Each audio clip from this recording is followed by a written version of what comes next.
going on, buddy? All right. What's going on? All right. Welcome to a new episode of TDS Film Room. I am your host, Nathan Bond. Joined alongside me, as always, Seth Varnadore, as we break down the key plays and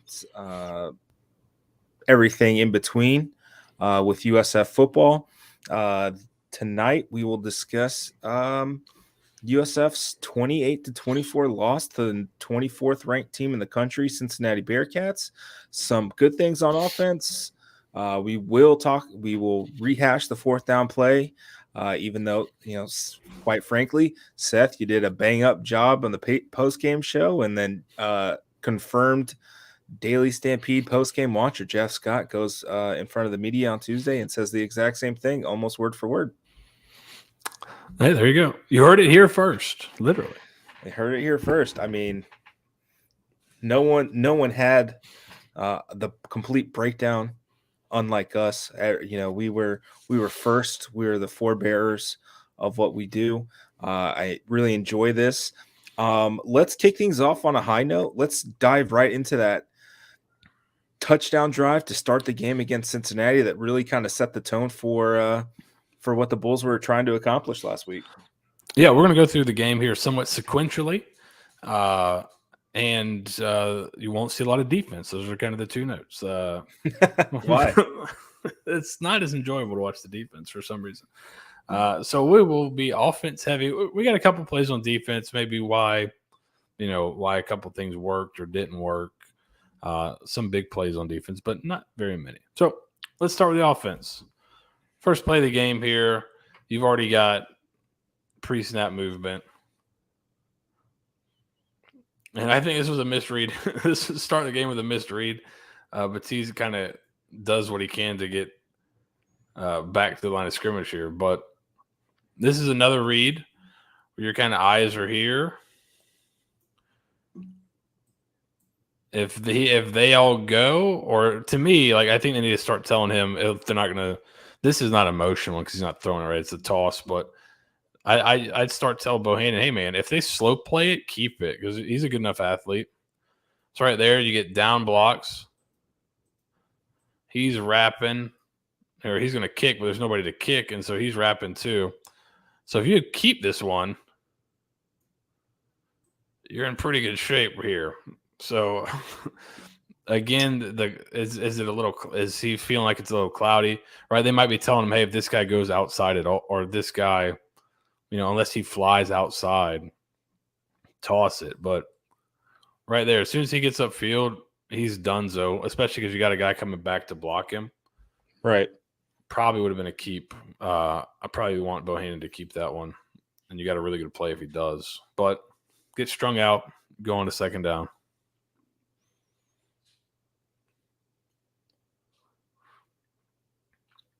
Good call here just on the design draw, it looks like. And let's check and see if this has a throw attached to it. I think it's just draw from the go. Mm-hmm. Right, it looks like they're all kind of running off. Weaver engages. So I think this is a draw from the go. There's no kind of RPO element to it. Good job understanding that Cincinnati likes to play with this odd front. So you can use the back as a lead blocker, get these guys to fall off. And they did that multiple times on Saturday. Using nice. Is that Kawan Powell on that one? Yes. Yeah, he was used as a lead blocker a few times. I think there's a play later on that we'll see where it's basically a speed option with Kawan Powell as a lead blocker for Gary as well. It's a nice wrinkle. It's something I think we'll see a little bit more of if Jaron Mangum gets back healthy in the next few weeks, coming out of the bye week. It's definitely something to keep an eye on, and something we've always kind of hoped for the last couple of years is why don't you get two running backs on the field at the same time and see what happens? Yeah, and they showed that a little bit, which was nice. And I like the wrinkle here. He doesn't just go. A lot of times when you see this draw, this guy goes straight forward. I like how they bring him across into this gap. Could almost be simulating checking down almost. But he goes up, gets the block, does a decent job right there. And Bohannon keeps his legs churning for a first down. right here, you almost have a pretty good play. Center's just not able to kind of stay on this block here. If you're able to kind of stay on that one, you got guys getting to the second level. You should have a pretty good play. Nose gets off this block and is able to kind of get off and make an arm tackle there. You've got a chance to do something if he gets off that, but still you're picking up positive yards on the ground. Motion. We saw kind of a return to motion. Here's a great throw. Just not even a drop. I think the defensive back makes a pretty good play on this here. This is one you'd obviously like him to keep and hold, but that hits him perfect throw. The DB's arm comes through and kind of makes the breakup here, and he punches it out from the backside as well. You'd like to see him hold on to that one, but it wasn't like a flat drop. The defensive back made a pretty good play on it, but I think what you like to see is a on the move, really accurate throw right here, just on the money, exactly. Especially early in the game, try to get Gary into some rhythm here, which I think the run game helped a little bit in getting them into a rhythm. And next play, you got just kind of a curl flat look over here, where it looks a little bit like a Hank concept, which you have a curl. It's basically two curls in the flat, one curl kind of over the ball. So just double curl that. He kind of widens a little bit. The receiver's able to sit in the hole right there in the zone. Bohannon puts on him. And it also looks like he works back, right? So it looks like he's starting to make his break at the 50. He starts working back a little bit to about the 47, 48 when he catches it. And he picks up some valuable fantasy points for my team.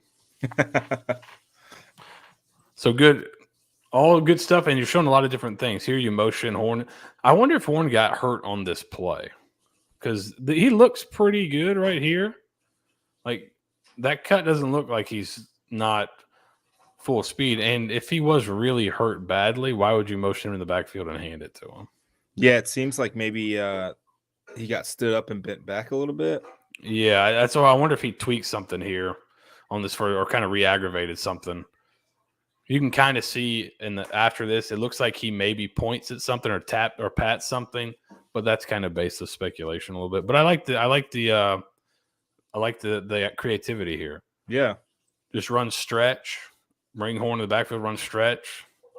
You know, if you can do a better job here getting that hooked, and that's one thing I think needs to improve a little bit is blocking on the perimeter, especially by your tight end group. Yep. If I can get this thing hooked. Now, this is what I want, is I want to get that hooked, K1 Powell to there, and now get Horn out here, right? That's kind of the real idea here, but he sees it. Not once you get beat, string it out, give him the chance to cut this thing up. You get a decent gain out of it, nothing special. I think you end up with about 4-yard gain there. You go this one here, you're running a smash concept, basically. Speed out, corner. All you're doing is really high-low in this corner. Mm-hmm. As he starts, this is kind of a tough one. You're kind of in between here. Does it feel like that corner's kind of baiting the throw there a little bit, though? Yeah, if you go back where he's at the 35, if he tries to hit that out, he may be. Yeah, he's slow. He's trying to slow play it a little bit, and I think that's what he's doing. Especially because I used to tell guys, now it's a little bit different when he gets a drop like this. It's not a straight back pedal, but I used to tell my quarterbacks on throws like this, like watch his upper body. If he's still leaning kind of towards this, he can drive on that really quickly. If he's kind of more upright or kind of leaning, if he would kind of been leaning more that way, then he'd almost have his back turned at that point and he's done. But when you saw that upper body lean, I tell my guys kind of look for that. If he's still leaning, try to go over his head. I think the safety does a pretty good job here. The receiver could probably take a higher angle here, right? You want the ball to flatten you. If you're a receiver, you want to get on this guy's toes and take a high angle. And then if the ball flattens you out, that's okay. Come back to it. But when you flatten yourself out, which it looks like he's kind of flattened himself out here. Now the safety can scream down on top of it and really constrict the space, right? And it looks like Gary was kind of thinking the same thing where he's almost like, I'm going to miss high and outside. He may have even been throwing this away because it was kind of cloudy, but I think the receiver could have came out at a higher angle here. Because you can always, if I come out deep, I can always adjust back down to the ball. If the ball is thrown short, let the quarterback move you with the ball. But if I come out flat, right, if I come out flat here, let's erase these notes. If I come out flat, right, if Weaver was here on this angle right here, look how much more space he has between him and the corner now, right? That helps your quarterback out right there. If I come out flat, now coming out flat, not only does the safety get top down, but now look at this constricted space. So that's where you want to make sure I take a high angle on these corner routes and then come back down to the ball. So it was a little cloudy. I think you could have cleaned it up with a little bit better route running there or a little bit better landmark, but that's all right. Incompletions are okay. Then a little bit different look here. Great run by Battie here to get the first down. It was tough running, but a little bit different look, right? We've seen a lot of jet with the quarterback keeping with the guard and tackle from the backside pulling. Here you're doing the jet. You're going to give it back to the back coming across. So kicking, wrapping. Everybody else should be down, down, down. Jet motion, you're hoping kind of holds him back there a little bit while the down blocks get.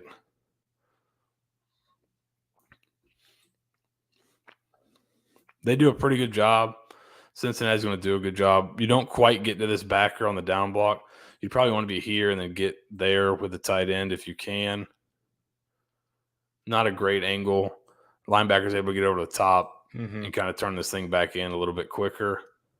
But good hard run to get you. When I was watching this, I was like, there's no way he got 6 yards. I had to go back and rewatch it 3 times to say, okay, yeah, all right. But because it didn't look like he was going to get anything out of it. Yeah. And he ends up squirting through 4-6 and getting the first down. So now you got 1st and 10 here. Again, jet motion. You see Cincinnati starting to run some man coverage with the jet. You see him flying across, and then just he's getting held up a little bit by the quarterback. He's able to slow play it. Again, this is kind of if I can get that, if I can keep that down there, the back doesn't have to cut it back, right? If I keep that push right there, there's nothing over the top. This is the D tackle getting back over the top. He could run this a little bit tighter, but still, with that guy slow playing it, even if he comes down the line, your running back still running full speed. So he's able to kind of pick up 4 out of that. So as a defender, if you're kind of slow playing the option with the quarterback, does that typically happen because you're either more athletic or just as athletic as the guys running it, or your team speed is good enough, or are you just kind of in between the reads? Like I think it's a technique. I think it's called a surf. I think that's like a technique they teach these guys to play this with now is surf. So you're kind of really slowly kind of just standing and shuffling a little bit, not too much, and it allows you to make a play on it. This guy makes a pretty good play, but if you could get the backside washed down a little bit more and Battie could hit it a little bit tighter, because you see he had to kind of cut back towards this guy kind of waiting for him out here. If this thing's able to hit right here instead of having to hit more here, he might be able to squeeze by this guy, right? See, he's kind of got to cut back, and he sees that, and he's like, all right, I got to get back this way. But still, again, if you're picking up 4 or 5 yards on first down, you're in good shape. Motion Weaver across.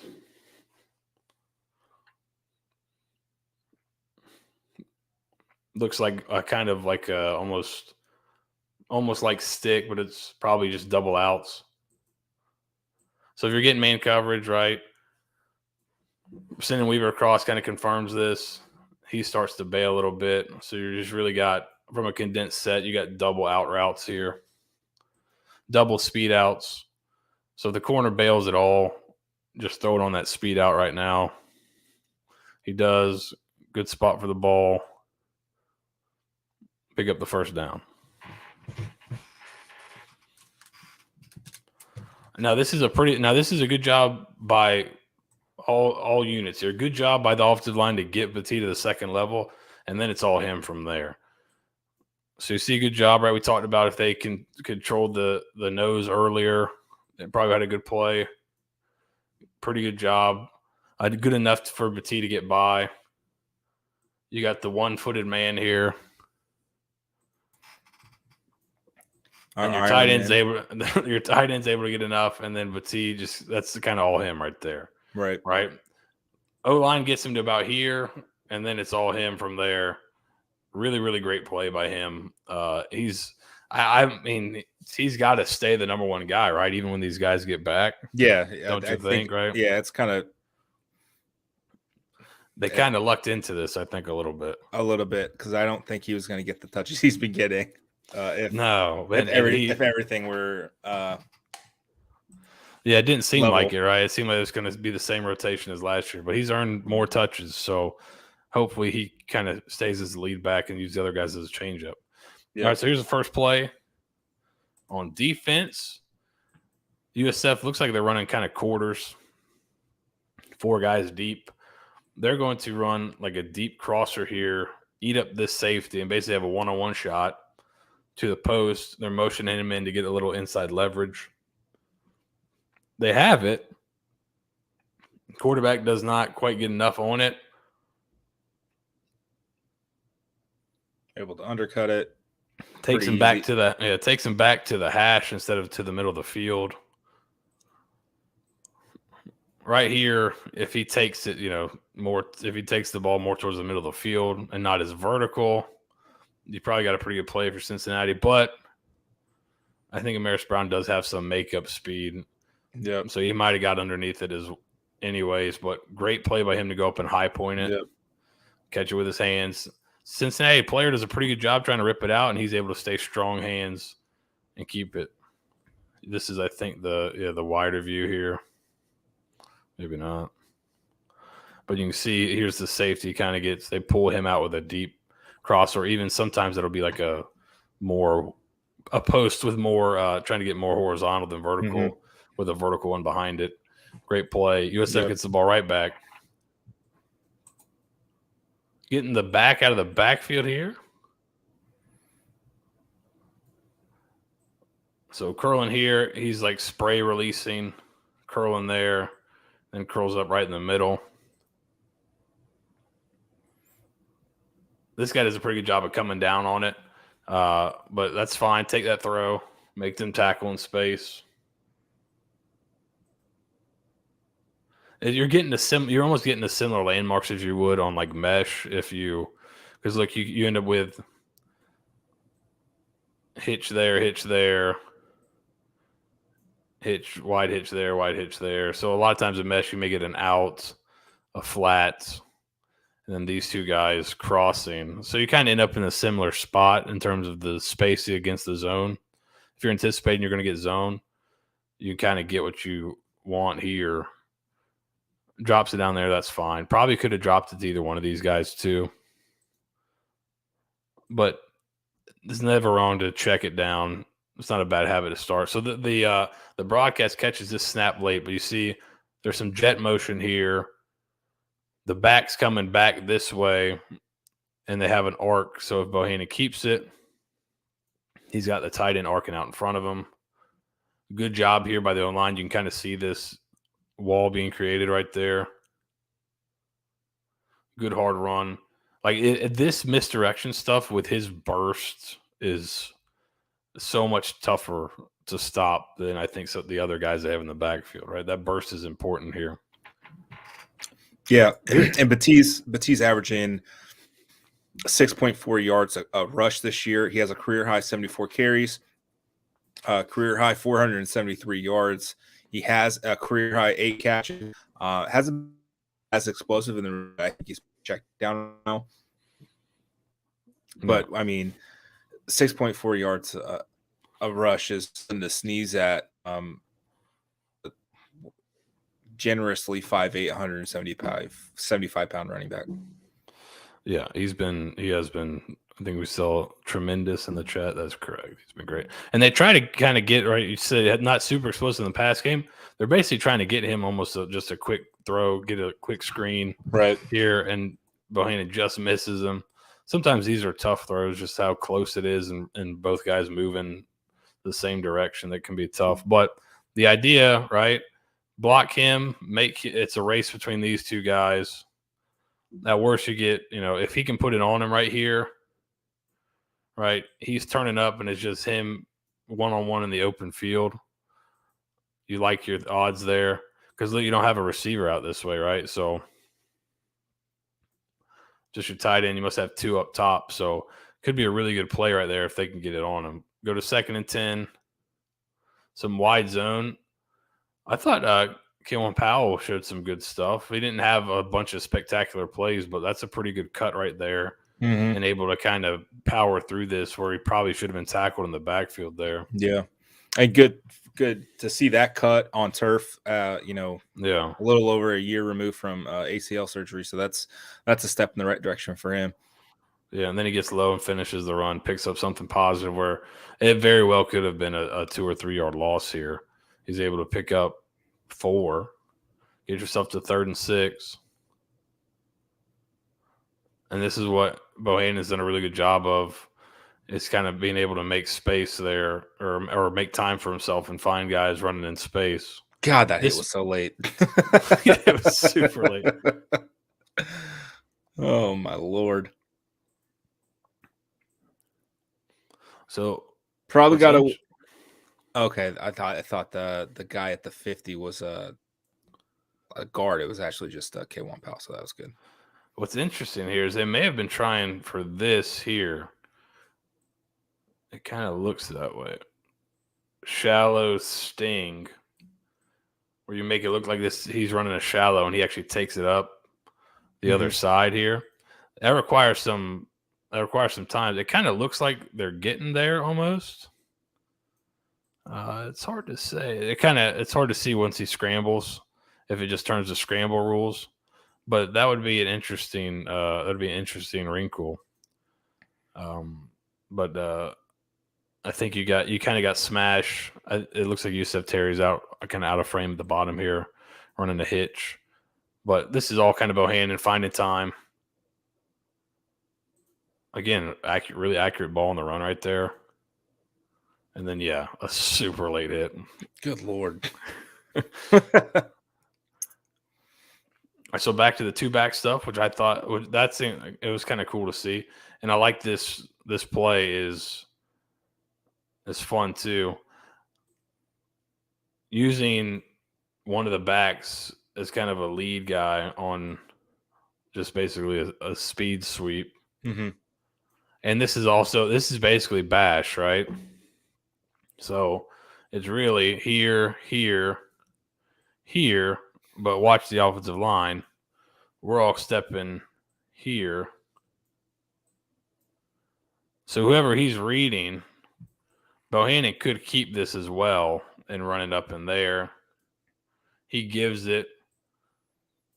Looks like you're in pretty good shape. If I am him, I'm thinking this guy. He might be thinking the back's coming for him, but I would have eyes to here first and then adjust back if he leaves, especially with these two stacked right here. Because you could have a really good play if he just comes out. Let's remove that one. If he just comes out there and gets him, and now you have him for the guy in the alley, now you have a really good play. But he ends out outrunning the guy anyway, so it ends up being all right for you. He just ends up outrunning him. Powell's able to get enough of him that he gets to the sideline and picks up a good play. But again, like this, when we talk about the quarterback run game, open stuff up, right? You see all the flow you're getting here, and now they got to handle his speed, right? And it's also a read. So if they all fly out with Petit, he gets to keep it. Now you've got, I mean, you kind of have numbers to both sides. You kind of have numbers to both sides here. So he would have been all right either way, really.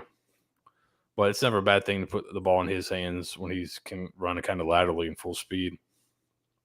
2nd and 3, again, more motion. Good run. Like, that's just you get some run through right there.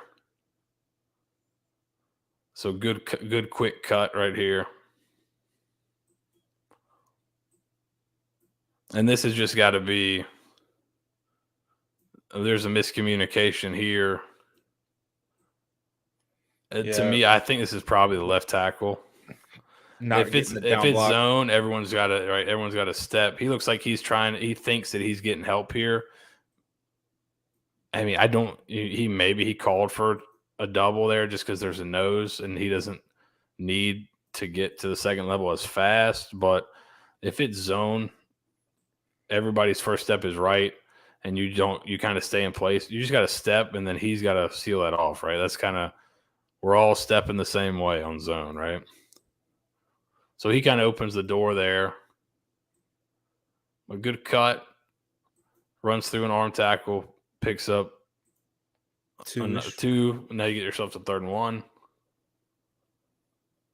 Then a little speed reader. This is the play they scored on against Florida. Mikey Duke scored on this one. You show zone read for a split second right there. Right, he's almost about to show like arms for the handoff here. He's showing the ball. Then they turn it into speed option. Good job here. And he's outside. Good read of this block by Bohannon. Get vertical, pick up the first down. I thought they made a mistake here in this next section. And they change it the next time they get in the red zone. So that was kind of interesting to see.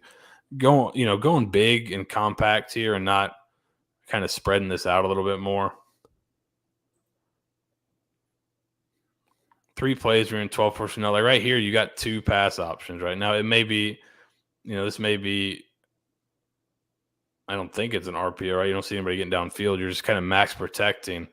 Do you need to max protect at the 5-yard line? I don't know. That's, I'd rather have guys get out in the route and make stuff happen, right?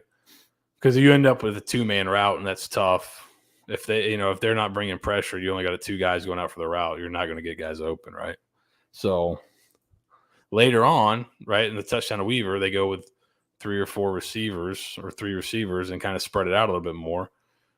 Here they stayed in 12 personnel the whole time. I thought, again, maybe this is one he keeps where this guy's kind of slow playing it. So by the letter of the law, right, he's not ducking inside right now. That's what he's looking for. He's kind of he's staying outside this guy. Letter of the law, that's a give.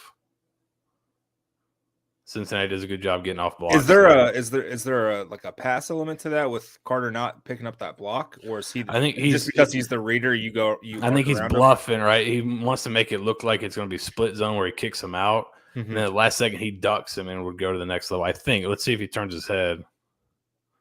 But yeah, I think he's just ducking them, and now he's going to the next guy. So he wants it to look like he's blocking him, but he's really going to arc around for him. So if Bohannon keeps it and is able to outrun him, you got kind of nobody left out there, right?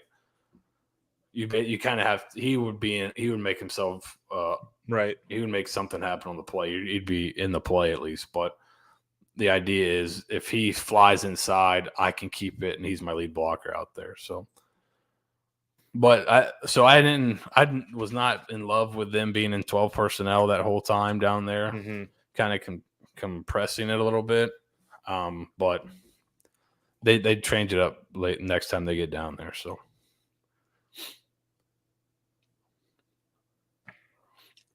all right. So just want to show this one, right? Kind of it's really just, you get caught, you're kind of slanting, you're bringing a blitz off the edge here. They end up split zoning it, right? So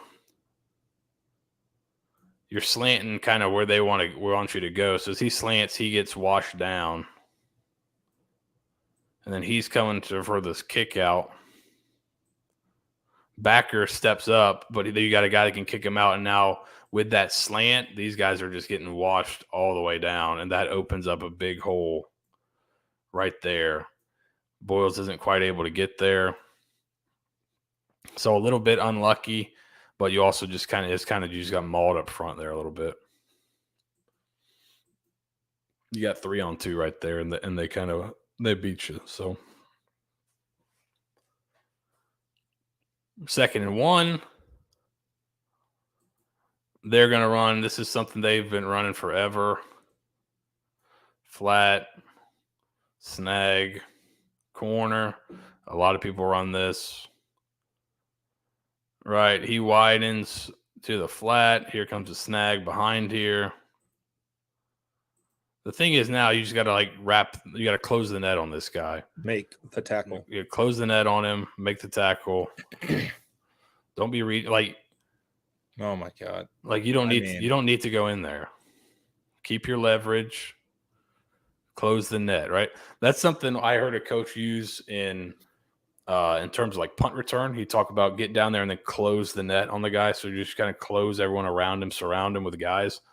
I like to use that term on defensive pursuit as well. When you get a guy like this, just close the net around him. Don't let him get out.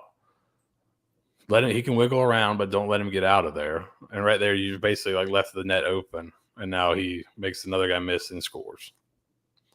That's you're in decent position. Okay, they pick up the first down, but this is college football. People are going to pick up first downs. It's not, you're playing good teams, right? But you can't do this. Don't lose your leverage. Life is leverage, especially true on defense. All right, so you get the ball back. Last play of the first quarter here. Again, you can see Powell's kind of vision and footwork here. He's got something to him, I think. And then also you have Greenwald is a sniff and a real sniffer position here. And it's almost as a 6 lineman up here. Super tight. And this is an interesting look right here, right? You got the nose, you got that, and you basically got 2 guys on this one guy right here in this alignment. They're sending him right to the second. They're sending him right away, it looks like, maybe to help here to there, hoping I get that right there, and then that's where your kind of hole would be. Backer does a good job of kind of getting across face. I think that's the guy that was is that Pace right there, I think. The guy that was leading the country in sacks. So he's number 0. Yeah, he's got some wiggle. So he's a tough assignment. You get enough of him, and then great. I mean, that's just great footwork and great cut by Powell there. Picks up 7, gets you in 2nd and 3.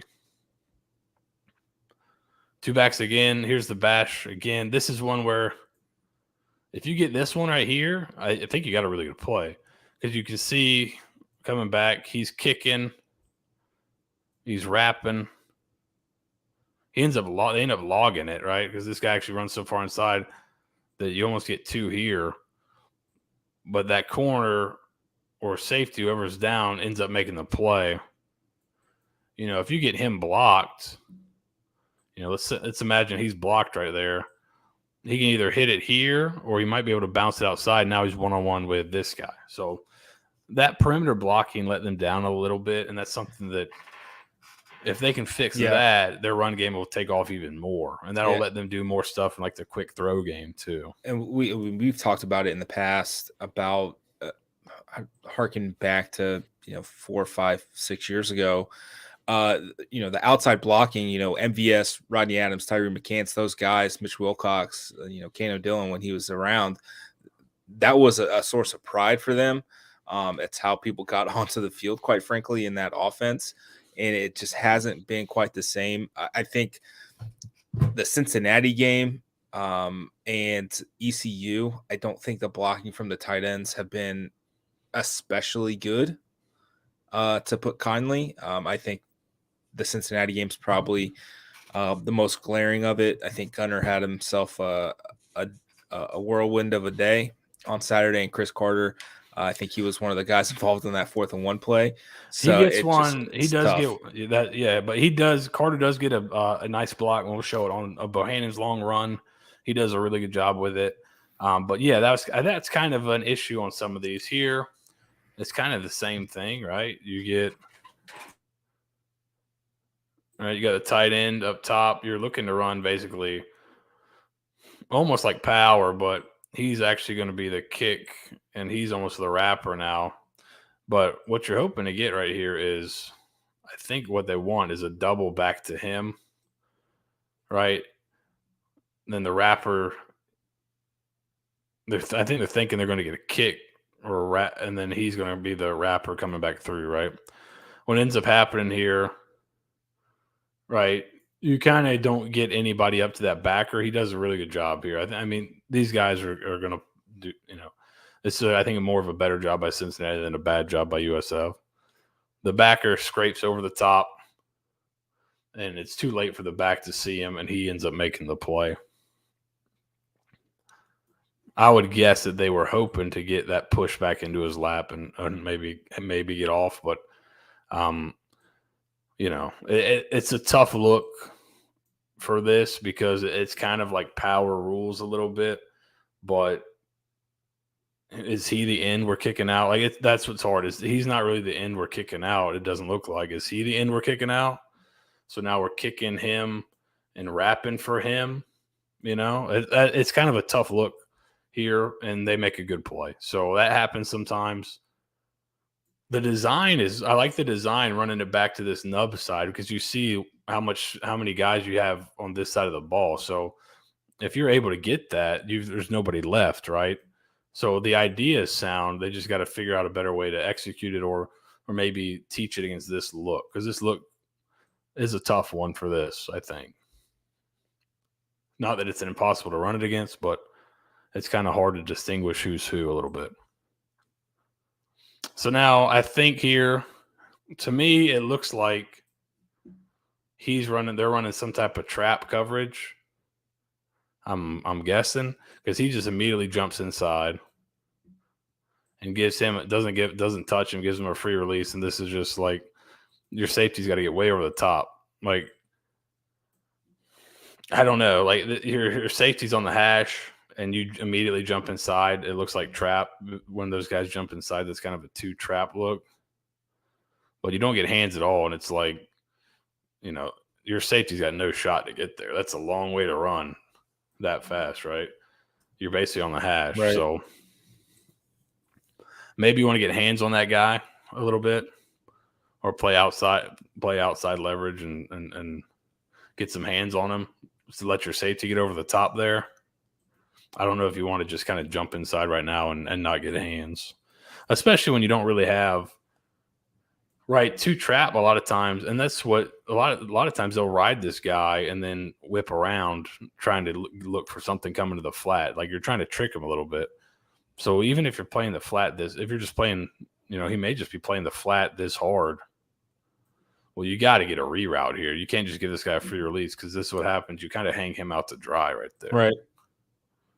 That's just okay. There's nobody there. There's a hole. So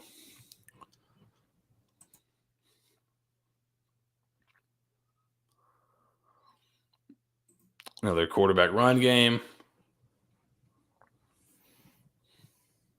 Good job. I think the more Bohannon's involved in the run game, the better the offense is. Yes. Just a absolute big hoss. I am Xavier Weaver. Play right here. This is a great play. The route he runs on the corner route is gnarly. On the touchdown, yeah. Yes. Yeah, it was the throw is pretty spectacular as well from here. But I like how they're moving him around, right? He's not just an outside receiver. We'll put him in the slot. Are you going to move your best corner into the slot? I don't most teams wouldn't. Some will, but so you get him matched up and now you're just sending him vertical. It's hard to see exactly what the combination is, but it could very well be something like hitch or he's like running a slot fade and he's running a vertical and you got a guy running a hitch down here, or he could be running an end breaker. It's hard to tell, but you put these two vertical on probably not the number one corner if they don't slide their corner inside. You got your two best receivers on probably on the 2 and 3 corners. That's a good play, right? That's a good design. And it looks like they could. This may be RPO as well, where if he likes to look out here, he can throw it. If not,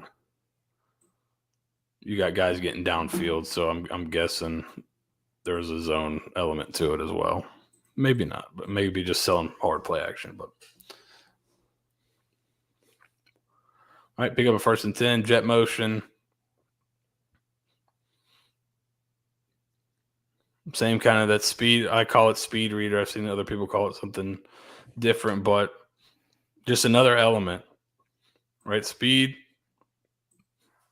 What some people will do is, and I've gotten this before. Some people will blitz the backside of jet motion. They'll just bring pressure off the backside. So once you show that motion, they'll blitz and they'll slant. So here, you see that blitz off the – I wonder if maybe they thought that might be something they do with the motion. You see the blitz off the backside. Mm-hmm. And now you got speed option out there. I mean, you're probably good either way here. If you want to pitch that one, I think you're probably all right. He maybe saw him losing leverage outside a little bit. You're fine keeping that as well. Well-designed play there. So in NCAA 14, I would have pitched it right as I hit the hole. Just because right there. It over there. Yeah. I was a madman with speed options and pitching the ball. The option was great in that game. The best is when you're like crushing somebody and you just get along. I can't remember if you could do this in the older games or in the newer games, but in the older ones, you would just be crushing somebody and then you'd be breaking down the touchdown, run down the field and just turn around and try to pitch it to somebody like 10 yards backwards. Yeah. that was always a nice shove someone's face at it. So you got motion again. Pull it.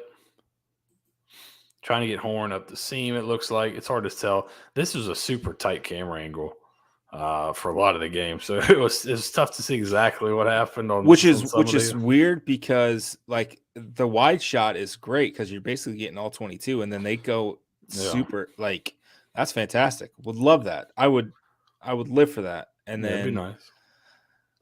I just don't understand that you're cutting off half the TV, half the field. I just don't get it. Yeah. What? Try to get down the seam. Get yourself to 3rd and 4 here. Looks like you check the play. I'm not sure if you looked at the sideline to check the play, but you got jet, power, read almost like a toss. But this isn't even like a read.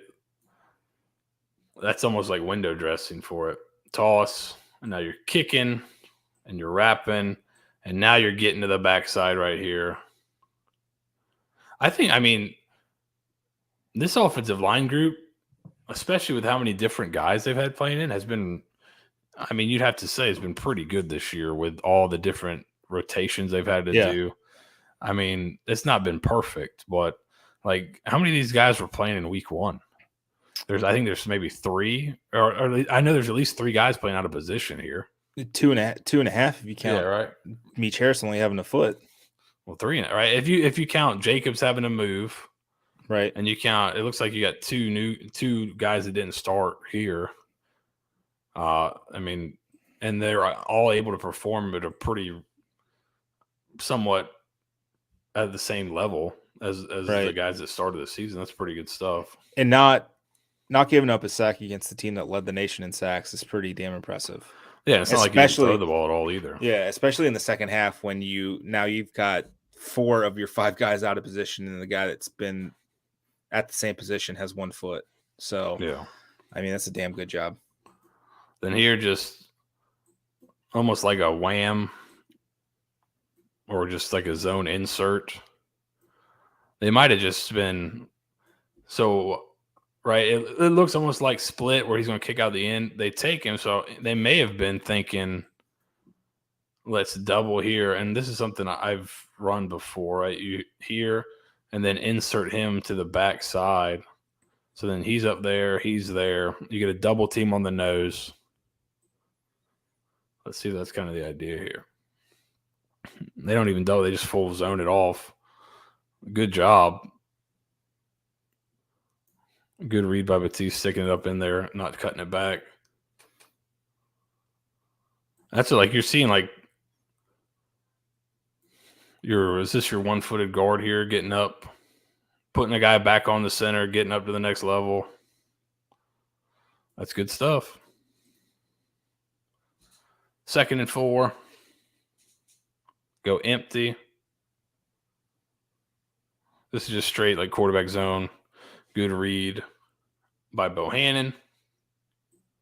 And again, good job up front, right? You don't need to, doesn't need to be perfect, but he does a good job. And these guys are doing a good job getting to this next level here. All right, watch right here. Under control, engaging.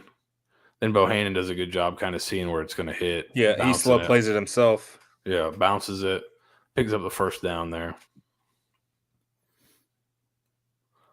Split zone. Cincinnati does. I think this guy just beats. Yeah, this guy just, they got a slant, or maybe they got a pinch here called on possibly. He just beats Jacobs across face. You're kicking him out. All right, so they probably had him here, bringing him over the top, right? So he goes inside. Now the backer's free to come fill right there as he gets kicked out. So good call by Cincinnati. You see this right here. If you didn't get that, yeah, you got some push. Mm-hmm. But they did a good call by Cincinnati, kind of messing with the zone rules a little bit. You take him, and now we're going to bring the backer back in that gap, or basically force the cut back to the backer. All right, they're starting to play it pretty good. Probably got to go to the hold there on the backside. Get you to 3rd and 9. And all right, last time you were inside the 10, you were in 12 personnel here. It looks like you're in 11. Maybe even 10 if that's it's hard to tell. Is that Holden Willis up top? It's hard to tell who that is, actually. I can't tell. But you may be in even 10 personnel through receiver stuff. And then you're just running.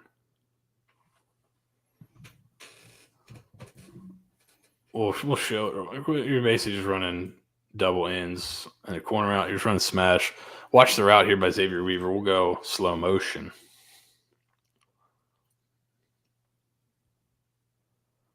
Oof. And then great throw, right? Doesn't throw it late. Throws it with anticipation. Understands what he's getting coverage-wise. Oof. Throws it now. Let him get there.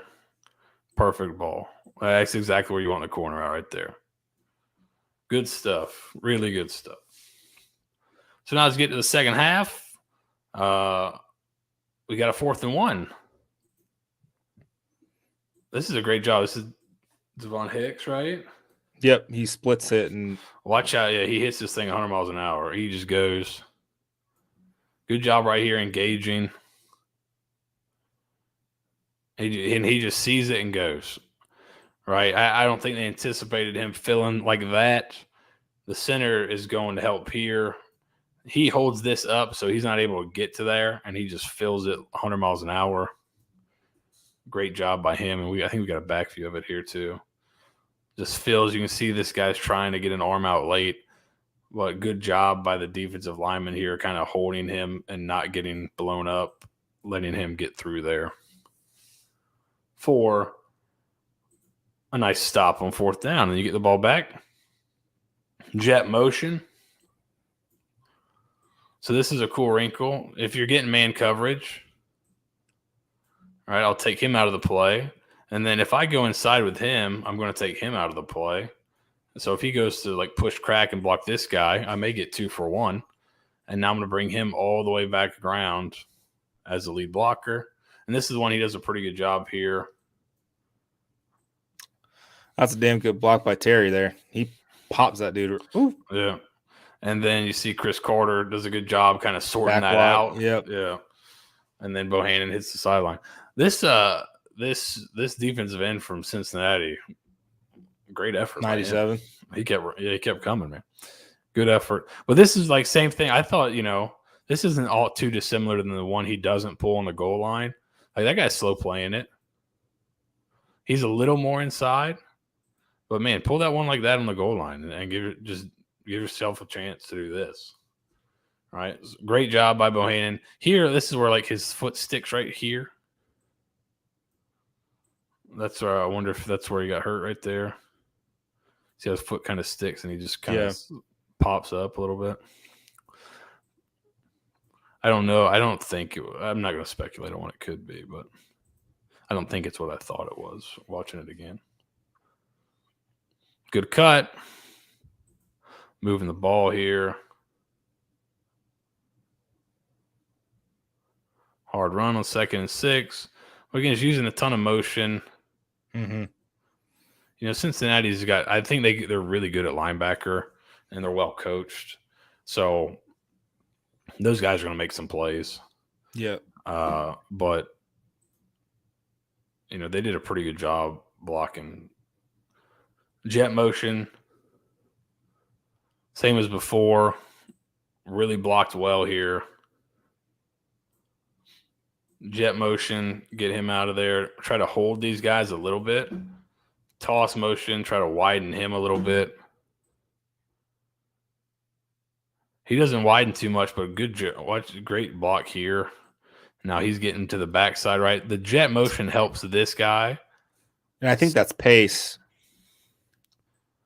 All right, the jet motion helps hold him here, and now it makes it easier for me to get to the backside here. Yeah, that's right. And he tries to undercut it. Good job. I mean, pretty good job right here. Yeah, but this guy's speedy. Undercut it. Then these are blocked up really well, and there's your lane.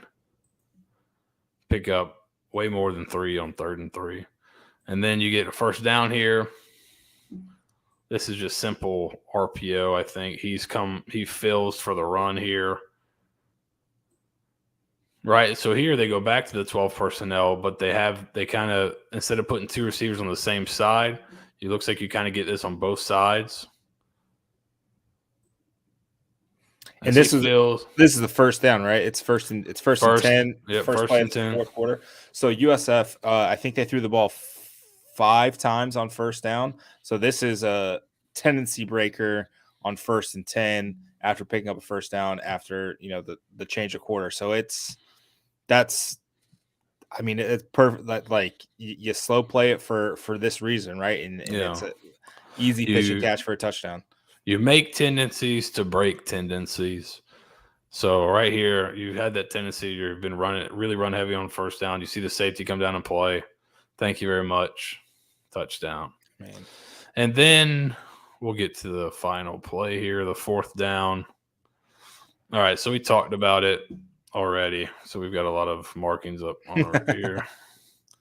But let's go back through it. So I think especially with the context that Jeff Scott added in terms of not just kind of him kind of parroting what we said, but just in terms of him saying basically like we probably should have told Gary, hey, we want you to run it unless, right? Mm-hmm. Instead of being like, it's a read option, really make it it's run. It's more run than this RPO is more run than pass, right? Right.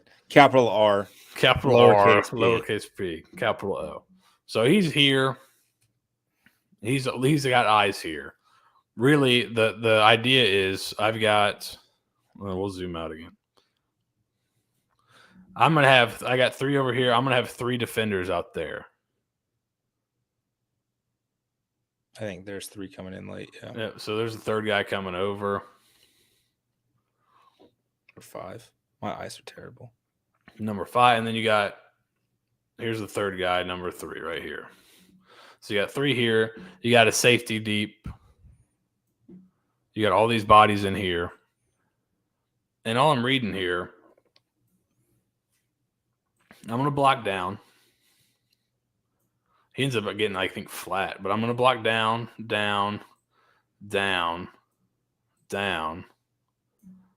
I got a kick and I got a wrap, right? So down right there. So right now I've got the numbers in the run game. Right? There, there. Kick, wrapping for the safety that's back here. He's going to kind of get held, you think, by this, and then you're just really reading him. If he flies out immediately with it, right? If you're thinking it's man coverage, which it looks like it certainly is, right? He'll probably fly out immediately, right? But but a lot of teams teach read steps. So he takes his initial step inside as he goes out, and then he gets out. So that's where it makes it cloudy for the quarterback. That's why on Saturday after the game, I mentioned that I would like to, if I was, calling this, I'd like to see a little bit of motion or something in there. If the idea is to just really make it a clear picture. So if you motion him out, well, as soon as he starts leaving the box, he knows I'm keeping it. He'll just look here, and then he'll come back here and watch what you get down here, which you get exactly what you want. This is blocked really well. So look at that. They wash this all down, right? If he just turns, that's enough to get him out of the play, and now he's in it. There's your kick. He does a pretty good job wrapping up in here. Right? And it looks like he's even without this, even if he doesn't get to the safety, if this guy gets off, he can kind of help there. And you can kind of see him late. He starts to turn to help there. So you have a lane right there for Gary. But it's this confusion here of watch his initial steps. His first step is in. So if I see that, and I've been told all week, hey, if he doesn't fly out, we're throwing it, then I'm throwing it, right? He did not fly out, so I'm throwing it. But if they, like Coach Scott said, if they would have said, hey, Gary, keep it unless this guy flies in here, then throw it. Now, even with all that being said, if this block is maintained out here and what you want to do is make sure you have outside leverage, right? Because I don't care if I lose this guy, if I'm blocking him and I'm here and I lose him here, okay, well, now he's got to get back underneath and get back outside. If I lose him over the top where the play's going, now I've got no shot. So it causes Battie not to be able to get downhill, causes him to string it out. Lord. Causes him to string it out, and then that guy ends up making the play, right? So I think what Coach Scott said on Tuesday was, was kind of the correct way to do it, right? If you wanted to keep it, kind of emphasize that with him that, hey, keep that thing. But, the other way he could have done it, like we talked about it, and he said, is the motion to clear it up a little bit. But really, you don't even have to do that if you just tell him, hey, we want you to keep this unless this guy totally flies over the top of the run play. So that's it for this week. There you have it. Hopefully you guys learned some stuff. We'll have another post-game show on Saturday after homecoming. No film on Saturday after homecoming. Just how the home games are kind of set up is a little bit easier for us to chop it up into huddle, and by we I mean Seth from the house. So we'll have another episode next Wednesday. Breaking down the Tulane game. Be sure to check out all the coverage that we'll have. Make sure you follow us at Stampede SBN on Twitter, at Seth Varnadore on Twitter, at Bulls Nathan SBN on Twitter. The film room is verified. Yeah, I mean, all of the hosts in the film room are verified. Unlike the podcast, where only 2/3 unfortunate of the hosts are verified on Twitter. But appreciate you guys joining in. Chatting, it's always fun. Seth, always a pleasure. You do a great job. Well, thank you. You really just made everyone know that and realize that Jeff Scott listens to what we say and is a big fan of us. That's right. So there's that. We'll see you guys on Saturday for another fun-filled game. No, I won't leave Stieg alone. For Nathan and Seth, has been the TDS Film Room. Go Bulls. Go Bulls.